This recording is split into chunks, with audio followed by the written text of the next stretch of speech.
हरे कृष्ण, नमस्कार.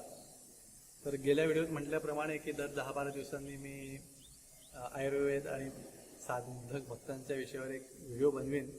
तर हा त्यातला पहिला आहे आणि सुरुवातीलाच मी 2-3 वैदिक शास्त्रांचे रेफरन्स संदर्भ देऊन पुढे जाणार आहे. पहिला घेतोय की श्रीमद भागवतमध्ये पहिल्या स्कंदात पहिल्या अध्यायात 10व्या श्लोकात शुकदेव गोस्वामी सांगतात, प्रायण अल्पायुषा कलो अस्मिन् युगे जना मंद सुमंद मतयो मंद भाग्या ही उपदुर्ता. ही कलियुगातले लोकां दुर्दैवी येते खूप अल्पजीवी आहेत आणि त्याच्या तात्पर्यामध्ये श्रील प्रभुपाद सांगतायत की कलियुगातले लोकांचं आयुष्य लहान झालंय, कमी झालंय, ते चुकीच्या म्हणजे कमी अन्न उपलब्ध आहे म्हणून तसं नाही झालंय, तर त्यांच्या चुकीच्या आहार विहाराच्या सवयीमुळे ते झालेलं आहे. म्हणजे अन्न योग्य आहे पण आपण ते चुकीच्या प्रकारे खातोय, चुकीच्या प्रकारे वागतोय, त्यामुळे आपलं आयुष्य कमी झाल्याचं श्रील प्रभुपाद त्या श्लोकाच्या तात्पर्यात सांगतात. आणि प्रभुपाद पुढे सांगतायत की आपलं अगदी साधं जेवण केल्याने आणि नियमित जीवनशैली ठेवल्याने कोणताही मनुष्य आपलं तब्येत सांभाळू शकतो. अत्य आहार, अति इंद्रिय भोग, दुसऱ्यांवर अति परावलंबून राहणे, ह्या सगळ्यामुळे आपल्या जीवनशक्ती निघून जाते असं प्रभुपाद तात्पर्यात सांगतात. त्याच प्रकारे भगवद्गीतेमध्ये 6व्या अध्यायामध्ये भगवान श्रीकृष्ण सांगतात, युक्ताहार विहारस्य युक्त चेष्टस्य कर्मसु युक्त स्वप्नाव अवबोधस्य योगो भवती दुःख हा. की जो योग आहे, जे योगी आहेत त्यांना दुःख विरहित, दुःखाशिवाय जगायचं असेल तर त्यांना युक्त आहार आणि युक्त विहार करणे आवश्यक आहे. श्रील भक्तिविनोद ठाकूर हे जे गौडीय परंपरेतले एक आचार्य आहेत, ते एक फार चांगलं वाक्य सांगितलेलं आहे. ते म्हणतात की एका साधक भक्ताने आपल्या जीवनामध्ये प्रथम किंवा प्राथमिकता हे आपलं स्वास्थ्य सांभाळायला दिलं पाहिजे, मग साधनेला आणि मग प्रचाराला. तर भक्तिविनोद ठाकूरांनी पण आपल्याला सांगितलं की कसं काय स्वास्थ्य सांभाळणे महत्वाचं आहे, युक्त आहार महत्वाचा आहे. तर हे नक्की कसं करावं? भगवद्गीतेत नुसतं सांगितलं युक्त आहार करा, पण युक्त आहार कसा करायचा हे समजण्यासाठी मी जेव्हा बाकी साधकांकडे पाहतो तेव्हा ते आपल्या मनोकल्पने तर्क करतात की असं चांगलं आहे, असं वाईट आहे. नाही, युक्त आहार करा हे भगवंताने गीतेत सांगितलं. युक्त आहार कसा करायचा हे भगवंताने आयुर्वेदात सांगितलं. एक नियमित अनुशासित जीवनशैली आणि आहारशैली कशी असावी हे आपल्या मनोकल्पनेने ठरवू नका कृपया. ह्याच्याकरता आपल्याला आयुर्वेदात पाहावंच लागेल आणि त्यानुसार आपण आपली जीवनशैली परिवर्तित केली पाहिजे. पहिला मुद्दा आयुर्वेदात येतो, मनुष्य कसा पाहिजे? हितभूक आणि मितभूक. हितभूक म्हणजे जे आपल्या शरीराकरता हितकारक आहे ते आपण स्वीकारलं पाहिजे, ते भोजन केलं पाहिजे, हित. आणि मित म्हणजे अल्प प्रमाणामध्ये, अति प्रमाणामध्ये नाही. पोट भरेल जेमतेम तेवढ्याच प्रमाणात माणसांनी जेवलं पाहिजे. हा मुख्य तत्व झाले. ह्याच्यावर धरून पुढची अजून सखोल चर्चा होईल. पण एक सांगतो, काही लोक म्हणतात आम्ही खूप मेहनती आहोत, आम्ही काय अमुक आहोत, तमुक आहोत, क्षत्रिय आहोत, अमुक आहोत. आपण पाहतो महाराज शिवाजी आणि राणी लक्ष्मीबाई ह्यांच्या चरित्रामध्ये पण खास करून लिहिलेलं आहे की हे दोघेही मिताहारी होते. राणी लक्ष्मीबाई आणि शिवाजी महाराज काही कमी मेहनत करत नव्हते, पण मिताहारी होते. हे महत्वाचं आहे. तर आणि आजकाल सध्या मी आता हे रेकॉर्डिंग करतोय तो मे 2021 आहे. कोरोनाचा प्रादुर्भाव भारतात खास करून खूप वाढलेला आहे. त्या अनुषंगाने ह्या नियमांचं आपल्या जीवनामध्ये पालन करणे हे अति महत्वाचं बनतंय, निकरीचं बनतंय. त्याशिवाय पर्याय नाहीये. व्हायरस हा सगळ्यांना होणारच आहे, किती काय काळजी घेतली तरी. तर आपलं जीवनशैली अशी ठेवावी की आपली प्रतिकारशक्ती आणि आपलं शरीर एवढं सशक्त आहे की त्याचा आपल्याला काही त्रास होणार नाही. तर आणि आपण ही जीवनशैली ठेवली की कमी जेवण करून, मितभूक करून सुद्धा आपण दिवसभर खूप सशक्त, खूप ताजेतवाने आणि आपण आपला दैनंदिन दिनचर्या करू शकतो. तर ह्यासाठी आयुर्वेदातलं सर्वात पहिलं तत्व हे आहे की आपण जे काय आहार ग्रहण करतो तो सूर्योदयाच्या नंतर आणि सूर्यास्ताच्या आधी. हा विषय मी थोडा सखोल घेणार आहे, पण ह्या विषयाचं महत्त्व सांगायला मी असं एक वाक्य म्हणतोय ते अतिशयोक्ती नाहीये. मी अनुभवी वैद्यांना विचारून सांगत आहे की सूर्यास्ताच्या नंतर भले आपण अमृत जरी खाल्लं सूर्यास्तानंतर तर त्याचा आपल्या शरीरावर प्रभाव विषासारखा होणार आहे. आणि या उलट एक वेळेस दिवसा आपण विष खाऊनही पचवू शकतो असं म्हणायला हरकत नाही. पण पहिलं वाक्य नक्कीच बरोबर आहे की सूर्यास्तानंतर आपण अमृत जरी घेतलं तरी त्याचा परिणाम आपल्यावर विषासारखाच होणार आहे. तर हे का बरं, तर ह्याचं थोडं स्पष्टीकरण आपण घेऊया. तर आपल्या पोटामध्ये एक जठराग्नी असते जी अन्न पाचवते. ही जठराग्नी ह्या निसर्गाच्या चक्रांशी सूर्याच्या हालचालींशी संबंधित आहे. जेव्हा सूर्योदय होतो तेव्हा आपल्या पोटातली जठराग्नी प्रज्वलित होते आणि जेव्हा सूर्यास्त होतो तेव्हा ती विझते. विझलेल्या जठराग्नीमध्ये काही आपण खाल्लं, भले अगदी काय काजू बदाम मनुके किंवा अजून काय खाल्लं, सूर्यास्तानंतर जठराग्नी विझलेली आहे तेव्हा त्याचं पाचन होणार नाही, ते पडून राहील, पडल्या पडल्या सडेल आणि सडलेलं अन्न मग दुसऱ्या दिवशी जेव्हा जठराग्नी परत प्रज्वलित होईल तेव्हा तिला पचवायला त्रास होईल, सडलेलं द्रव्य आपल्या शरीरात शिरतील, अतिशय त्यातले भयंकर परिणाम आहे. तर पहिला हा महत्वाचा नियम आहे की सूर्यास्ताच्या नंतर माणसाने काही ग्रहण करू नये. आता ज्यांना आजकाल मी पाहतो 99% लोक किंवा 95% लोक सूर्यास्तानंतर भरपूर जेवतात, रात्री 8, 9, 10, 11, 12 आणि त्याच्यामुळे आपल्याला दुष्परिणाम मानव समाजात दिसत आहेत, अतिशय दुष्परिणाम. नंतर जेवल्याने आपल्या शरीरामध्ये सगळ्या प्रकारचे विषारी द्रव्य, टॉक्सिक्स, नको असलेले पदार्थ आपल्या शरीरामध्ये साचून राहतात. ह्याकरता मी एक थोडंसं उदाहरण घेईन. भारतात जे राहतात त्यांना हे उदाहरण चांगल्या प्रकारे समजेल. भारतामध्ये हल्ली पोल्ट्री फार्म्स खूप वाढत आहेत आणि तुम्ही रस्त्याच्या साईडला जाल हायवेला वगैरे तर रस्त्याच्या साईडला भरपूर तुम्हाला पोल्ट्री फार्म दिसतात आणि खास करून रात्री तुम्ही पाहता त्या फार्म मध्ये फार ब्राईट लाईट लावलेला असतो आणि त्या पोल्ट्री फार्म मध्ये त्या कोंबड्या असतात त्या खूप पॅक केलेल्या असतात. त्यांना खाणं तिथे दिलं जातं, त्यांना खाण्याकरता कुठे फिरावं लागत नाही, काही मेहनत करावी लागत नाही आणि दिवस रात्र ते लोक कोंबड्यांना जेवण देतात आणि कोंबड्या खात असतात. आणि ह्याच्या विरुद्ध ज्या काही गावांमध्ये लोक कोंबडी खाण्याकरता आपल्या घरात कोंबड्या पाळतात, त्यांच्या घरात त्या कोंबड्या मुक्त असतात, त्या दिवसभर मुक्त संचार करतात, सकाळ झाली की उठतात, मुक्त संचार करतात, संध्याकाळ झाली की परत घरामध्ये वरांड्यामध्ये कोपऱ्यातून बसतात, रात्री डोळे बंद करून बसतात, रात्री ते खात नाही. तुम्ही पाहिलं तर जवळजवळ जगातले बरेचसे प्राणी हा नियम पालन करतात आणि मनुष्याने तो नियम पालन केला पाहिजे. पण का बरं? तो नियम असा आहे की ज्या प्राण्यांना रात्री दिसत नाही त्या प्राण्यांनी रात्री खायचं नाही. माणसाला अर्थात आधुनिक सोयी केल्या, लाईट लावल्या, एलईडी तर दिसतं आणि म्हणून मनुष्य खातो आणि तिथेच तो फसतो. पोल्ट्री फार्म मध्ये तेच होत आहे. ह्या नैसर्गिक जगणाऱ्या कोंबड्या सूर्यास्त झाल्या की खाणं पिणं बंद करतात, येऊन झोपतात आणि सकाळी सकाळी ब्रह्ममुहूर्ताला जागे होऊन ते आवाज देतात आणि दिवस उजाडला की खायला चालू करतात, तो पण खात नाही. पोल्ट्री फार्म मध्ये ही जी नैसर्गिक जगणारी कोंबडी आहे ती तिच्या दोन सवयी आहेत. एक सूर्यास्त ते सूर्योदय, सूर्योदय ते सूर्यास्त ह्याच्यामध्येच ती खाते आणि ती खाण्याकरता फिरते, मेहनत करते, पायांनी जमीन माती सरकवते, त्यात शोधते, इकडे जाते, तिकडे जाते, तिकडे जाते. पोल्ट्री फार्म मधली कोंबडी खायला मेहनत करत नाही आणि सूर्यास्ताला खाणं बंद करत नाही, कारण का तिला ते सूर्यास्त होतं हे समजू दिलं जात नाही. सूर्यास्ताच्या आधी तिच्या पडदे बंद करतात, खिडक्या बंद करतात आणि खूप ब्राईट लाईट लावून ठेवतात. एवढा ब्राईट लाईट असतो तिच्या डोळ्यांवर की ती रात्री पण खात बसते, दिवसा पण खात बसते. ह्याचे दुष्परिणाम काय होतात? 45 दिवसात ह्या नैसर्गिक जीवन जगणारी कोंबडी समजा जन्मापासून 45 दिवसात 1.5 किलोची होत असेल तर ही कोंबडी 2.5 ते 3.5 किलोची होते, जवळजवळ दुप्पट वजन, जवळजवळ. पोल्ट्री फार्म मधल्या कोंबड्या हे काय म्हणतात, सत्य आहे की पोल्ट्री फार्म मधल्या 20% कोंबड्या ह्या हार्ट अटॅकने मरतात आणि नैसर्गिक जीवन जगणाऱ्या कोंबड्यांमध्ये हार्ट अटॅक नावाचा प्रकारच नसतो. कधीच ते हार्ट अटॅकने मरत नाही. फक्त 2 फरक आहेत त्यांच्या जीवनामध्ये. एक सूर्योदय ते सूर्यास्त त्यामध्ये जेवण, दुसरं जेवणाकरता मेहनत.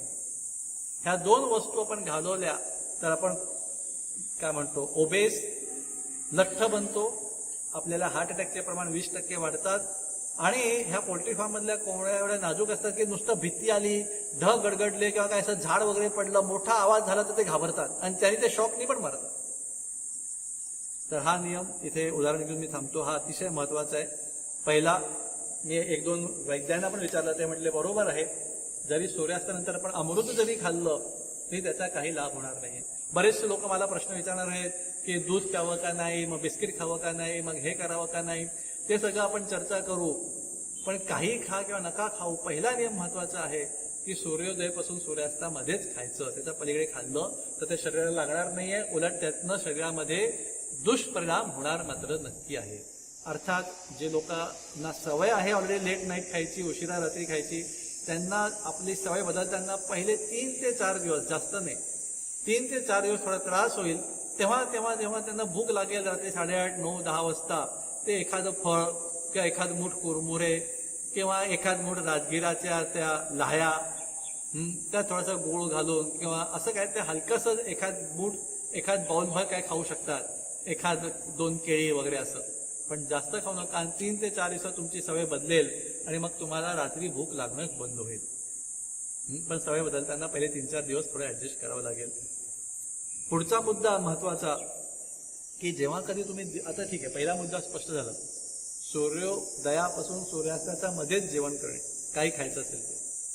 दुसरा मुद्दा की आपण जे काही खाऊ, म्हणजे पहिल्यांदा आपण जे काही अन्न ग्रहण करू, सॉलिड खाऊ, आणि दिवसाचं शेवटचं जे काही सॉलिड खाऊ म्हणजे सूर्योदय आणि सूर्यास्ताच्या मध्येच, ते सुद्धा आपण शक्यतो 8 तासातच उरकून घ्यावं. ज्या प्रकारे कंपनीमध्ये 8 तासाची शिफ्ट असते, ऑफिसेसमध्ये 8 तासाची ड्युटी असते, तसंच आपण 8 तासामध्ये शरीराला पचनाचं काम द्यावं. म्हणजे साध्या भाषेत सांगायचं तर आपण पहिला आहार सकाळी 9 वाजता घेतला तर 9 आणि 8 तास म्हणजे संध्याकाळी 5 वाजता आपण दिवसाचा शेवटचा आहार घेतला पाहिजे. त्याच्यानंतर सॉलिड फूड, तुम्ही पाणी पिऊ शकताय, तुम्ही एखाद ज्यूस घेऊ शकताय, एखाद अगदीच असेल तर फळ नाही, सॉलिड फूड, ज्यूस किंवा पाणी पिऊ शकताय, लिंबू पाणी वगैरे. सॉलिड आहार 8 तासात घ्यावा, हे उत्तम आहे. पण ज्यांना शक्य नाहीये, ज्यांचा ते फर्स्ट शिफ्ट आहे, सेकंड शिफ्ट आहे, नाईट शिफ्ट आहे, बस आहे, तर 9 किंवा 10 तासापर्यंत चालेल. म्हणजे 10 तास म्हणजे सकाळी तुम्ही 9 वाजता जेवले, पहिलं अन्न, दिवसाचं पहिलं अन्न सकाळी 9 वाजता घेतलं तर शेवटचं अन्न रात्री किती होणार, 7 वाजेस्तोवर घेऊ शकते, 6-6:30 पर्यंत. 10 तासाच्या पलीकडे माणसाने आहार घेऊ नये दिवसा. म्हणजे काय होणार, जेव्हा तुम्ही 8 तास, म्हणजे पहिलं तुम्ही समजा 9 वाजता घेतलं, शेवटच्या रात्री 5 वाजता जेवण केलं, त्या जेवणानंतर 5 तास तुम्हाला ते रात्री संध्याकाळी 5 वाजता खाल्लेलं पचायला रात्री 9 वाजणार. म्हणजे काय करतोय, आपल्या शरीरामध्ये एक प्राणशक्ती आहे, ती प्राणशक्तीला 12 तास आपण पचन क्रियेला लावतोय आणि 12 तास प्राणशक्ती आपल्या शरीराचं काय म्हणतात मेंटेनन्स करायला, त्यातले नको असलेले द्रव्य बाहेर काढून टाकायला, आलेले जे बॅक्टेरिया व्हायरस आहेत त्यांच्याशी युद्ध करायला आणि शरीराची साफसफाई करायला आपण देतोय. समजा आपण तसं केलं नाही तर काय होतं, ही प्राणशक्ती फक्त पचनामध्ये लागते आणि शरीरामध्ये जे काही नको असलेले द्रव्य आहेत, घाण आहे, कचरा आहे, तो साचून राहतो. घाण कचरा साचला की त्याला कधी हार्ट अटॅक होतो, कधी डोळे नाक खराब होतात, त्याच्यामध्ये कधी घाण कचऱ्यामध्येच बॅक्टेरिया व्हायरस वाढतात.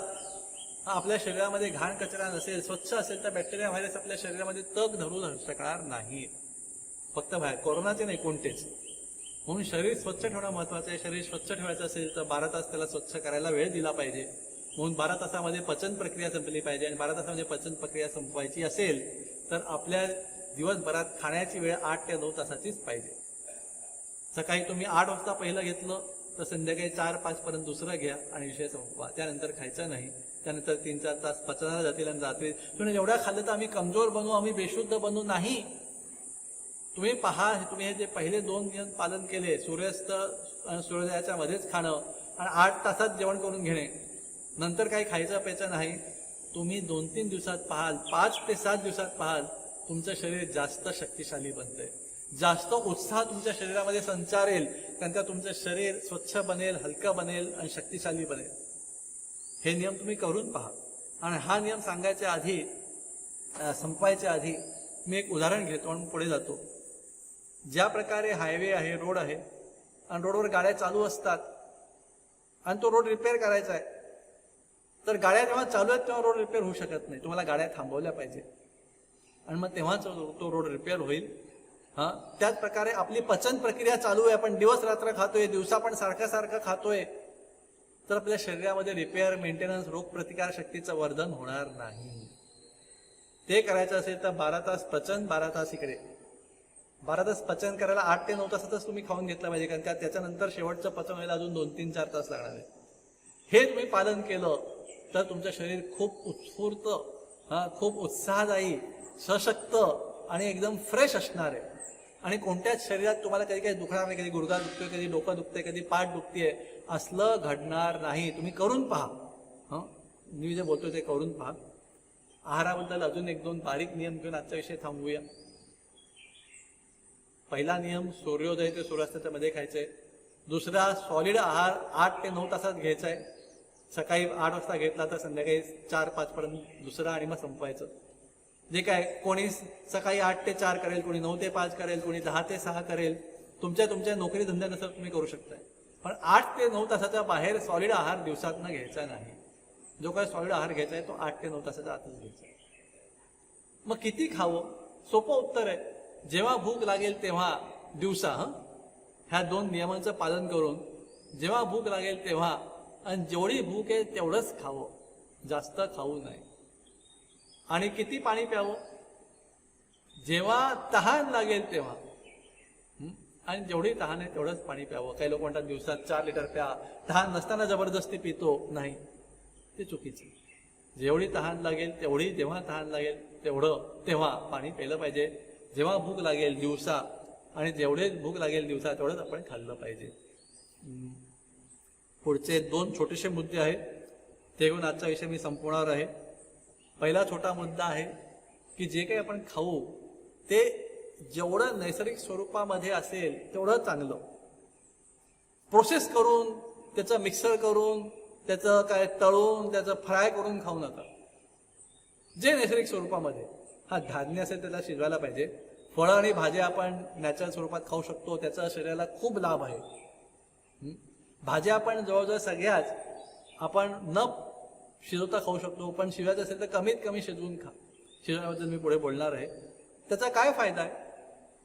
आपण संपूर्ण निसर्गाच्या रूपामध्ये फळं खाल्लं किंवा कोणतंही धान्य खाल्लं तर ते पचतंय. हा पहिला मुद्दा. आणि दुसरा मुद्दा, ते पचल्यावर त्यातलं जे काय पोषक घटक आहेत ते शरीराच्या योग्य ठिकाणी पोचतात. हे 2 महत्वाचे आहेत. आणि आपण तसं केलं नाही तर ते, भले आपण शाकाहारी असो, आपण उत्तमातलं उत्तम पौष्टिक अन्न खाऊ, पण ते निसर्गाच्या स्वरूपात नसेल. बदाम खायचा, अख्खा बदाम खा, त्याची शक्यतो चिक्की करून खाऊ नका. काय तुम्हाला बेदाणे खायचे, बेदाणे खा, पण शक्यतो त्याचं काय अजून करून खाऊ नका. शक्यतो नॅचरल स्वरूपात खा. का बरं? कारण का, एक उदाहरण घेतो, जसं तांदूळाचं महत्वाचं उदाहरण आहे. कारण का भारत देशात आणि जगभरात 90-95% लोक आहेत ते पॉलिश तांदूळ खात आहेत, आणि त्यातनं अनेक रोग आणि त्रास माणसाला होते. पॉलिश तांदूळ म्हणजे काय असतो? तांदूळाच्या वर काय म्हणतो, त्याचं साल असतंय किंवा कव्हरिंग असतंय, आणि ते आपण पॉलिश करून काढून टाकतो. हो, तांदूळाच्या कव्हरिंग मध्ये काय तत्व नसतंय, सत्व नसतंय. जे काय तांदूळचं सत्व आहे ते तर आत आहे दाण्यात, म्हणून ते कव्हर काढून टाकलं आणि तो पांढरा पण दिसतो. अहो, पण निसर्ग मूर्ख नाहीये. ईशोपनिषद मधला श्लोक आहे, ओम पूर्णमद पूर्णमिदम पूर्णात पूर्णम उदच्यते पूर्णस पूर्णमादाय पूर्णम एवावशिष्यते. म्हणजे काय? भगवंतांनी जो तांदूळ बनवला आहे तो पूर्ण आहे, त्याचा कव्हर पण आवश्यक आहे. का आवश्यक आहे? त्या कव्हर मध्ये, तांदूळाच्या वर जे सालपट आहे, ज्याला आपण पॉलिश करून काढतो, त्या सालपटामध्ये असे तत्व असतात जे आतलं तांदूळ पचवायला महत्वाचे आहेत. म्हणून भगवंतांनी त्या तांदूळाबरोबरच लिहून ठेवले, आणि ते आपण तत्व काढून टाकले पॉलिश करून. तर नुसतं तांदूळ खाल्ल्यावर तो आपल्याला पचणार नाही, तो आपल्याला जड होईल. आणि म्हणून बरेच लोक सांगतात की भात खाल्ल्याने आमचं वजन वाढतं, कारण का तुमचा तो भात पचत नाही, कारण का तुम्ही तो पॉलिश केलेला भात खाताय. मी चॅलेंज देतो, तुम्ही न पॉलिश केलेला तांदूळ खा, आणि तो तांदूळ कुकरमध्ये शिजवू नका, भांड्यात शिजवा, तर त्याने तुमचं वजन वाढणार नाही. भांड्यात शिजवलेल्या भातामुळे आणि पॉलिश न केलेल्या भातामुळे वजन वाढणार नाही, मी चॅलेंज देतो. पण तुम्ही पॉलिश केलेलं खाल्लं आणि त्यात कुकरमध्ये शिजवून खाल्लं तर नक्की वजन वाढेल, वजन आणि भरपूर इतर अपाय होतील. तर थोडक्यात पहिला कारण का बरं, कारण का त्या जसं आपण म्हणू, एक दुसरं उदाहरण, लोक म्हणतात आवळ्यामध्ये खूप व्हिटॅमिन सी असतंय म्हणून फॅक्टरी काय करतात, ते व्हिटॅमिन सीचं पाऊच बनवतात. नाही, व्हिटॅमिन सी आवळ्यामध्ये, मोसंबीमध्ये ज्या स्वरूपात आहे, संपूर्ण फळं खाल्लं तरच ते व्हिटॅमिन सी पचणार आहे आणि तरच ते व्हिटॅमिन सी आपल्या शरीराला जिथे पाहिजे तिथे पोचणार आहे. का बरं? नैसर्गिक स्वरूपामध्ये त्या प्रोटीन, व्हिटॅमिन, पोषक द्रव्यांबरोबर ते पोषक द्रव्य पचवायचे जे घटक आहेत तिथे दिलेले असतात आणि ते पोषक द्रव्य पचवल्यावर आपल्या रक्तात गेल्यावर एक अजून महत्वाची क्रिया व्हायची असते की ते पोषक द्रव्य, प्रत्येक पोषक द्रव्य आपल्या शरीरामध्ये योग्य ठिकाणी पोचले पाहिजेत. फॉर एक्झाम्पल कॅल्शियम आहे ते हाडात पोचलं पाहिजे, असं इत्यादी इत्यादी इत्यादी. तर आपण जेव्हा नैसर्गिक स्वरूपामध्ये घटक खातो तेव्हा ते पचवायचे घटक तिथे दिलेले असतात आणि पचल्यानंतर त्या घटकांबरोबर एक ऍड्रेस असतो, ऍड्रेस, बायोलॉजिकल ऍड्रेस, की हे घटक पचल्यानंतर शरीरामध्ये बोटात गेले पाहिजेत का, हाडात गेले पाहिजेत का, मांसामध्ये गेले पाहिजेत का, रक्तात गेले पाहिजेत का, स्नायूमध्ये गेले पाहिजेत का, डोळ्यात गेले पाहिजेत का, कानात गेले पाहिजेत. आपण जेव्हा त्याच्यात प्रक्रिया करतो तेव्हा त्या पोषक घटकाबरोबर त्यातला जो ऍड्रेस असतो तो काढून टाकतो किंवा ऍड्रेस खोडून टाकतो. मग ते पोषक घटक पचले, शरीरात गेले, पण ते शरीरात गेल्यावर कुठे त्यांना पोचवायचे संपूर्ण शरीरामध्ये ते स्पष्ट नसेल तरी काय फायदा. पौष्टिक घटक, पोषक घटक जे पचल्यानंतर शरीरामध्ये योग्य अवयवाला पोचले पाहिजेत आणि त्याकरता ते जे काय फळ, फूल, भाजी, धान्य आहे ते पूर्ण स्वरूपामध्ये, निसर्गाने दिले त्या स्वरूपामध्ये खाणं हे महत्वाचं आहे. आणि ह्याच्याचमुळे पुढचा पॉइंट येतोय की शक्यतोवर कमीत कमी अन्न शिजवून खावं. धान्य, गहू, तांदूळ हे शिजवायला पाहिजे, पण फळं आणि भाज्या ह्या कमीत कमी प्रक्रिया करून खाव्या. आणि जे काय आपण शिजवू, भगवद्गीता आणि आयुर्वेद सांगतंय, भगवद्गीतेत सांगितलेलं आहे, यात यामम गत रसम. यात यामम म्हणजे शिजल्यानंतर 3 तासाच्या आत आपण ते ग्रहण केलं पाहिजे, जास्तीत जास्त. तुम्ही जेवढं शिजल्यावर अन्न 1 तासात ग्रहण केलं तर अतिउत्तम. 3 तासानंतर ते अन्न मृत होतंय. तर शेवटचा नियमाचा, जे काही खाल ते जिवंत खा, जीव असलेलं, जीवशक्ती असलेला धान्य, अन्न खा, फळं, भाजी खा. जीवशक्ती म्हणजे ते तुम्ही मातीत ठेवलं तर त्यातनं प्राण येणार आहे, जीव येणार आहे. फळं मातीत ठेवली त्यातनं झाड येणार आहे, भाज्या मातीत ठेवल्या त्यातनं झाड येणार आहे. गहू तुम्ही पहा, ग्रास म्हणतात, त्याचा ज्यूस पितात लोक. तर जे काही मातीत ठेवल्यावर त्यातलं जीवसृष्टी येणार आहे ते जिवंत आहे आणि तेच अन्न किंवा धान्य किंवा भाजी किंवा फळं आपण खाल्ली पाहिजे. तुम्ही मोसंबी मातीत ठेवली त्यातलं झाड येईल, पण मोसंबीच्या ज्यूसाचं पॅकेट मातीत ठेवलं, पॅक्ड फूड, म्हणून ह्या तत्वानुसार कोणतंही पॅक्ड फूड माणसाने खाऊ नये. पण त्याच्या जेव्हा आपण अन्न शिजवतो तेव्हा त्यातलं जीव मरतो, प्राणशक्ती नाहीशी होते. पण तरी पण आयुर्वेदात सांगितलं की तुम्हाला शिजवलेलं अन्न खायचं असेल तर शिजल्यानंतर लगेच जास्तीत जास्त 3 तासात खाल्लं पाहिजे. त्याच्यानंतर ते अन्न मृत होतंय, त्यानंतर ते अन्न मृत होतंय आणि मृत अन्न खाऊन आपण जिवंत होऊ शकत नाही, आपण पण मृत्यूकडे जातोय. तर शेवटचं तत्व, जिवंत अन्न खायचं, जिवंत जेवण घ्यायचं, जिवंत आहार घ्यायचा. जिवंत आहार म्हणजे त्यातनं जमिनीत घातल्यावर त्यातनं रोप येत आहे, ते जिवंत आहार झाला. आणि तुम्ही शिजवलेलं अन्न जिवंत नसते, पण आयुर्वेदानुसार तुम्ही ते शिजवल्या मॅक्झिमम 3 तासात, जास्तीत जास्त 3 तासात ग्रहण करू शकताय. अर्ध्या 1 तासात ग्रहण केलं तर अतिउत्तम. आणि म्हणजे पॅकेज फूड असते ते किती तास पूर्वी शिजवलेलं असते हो.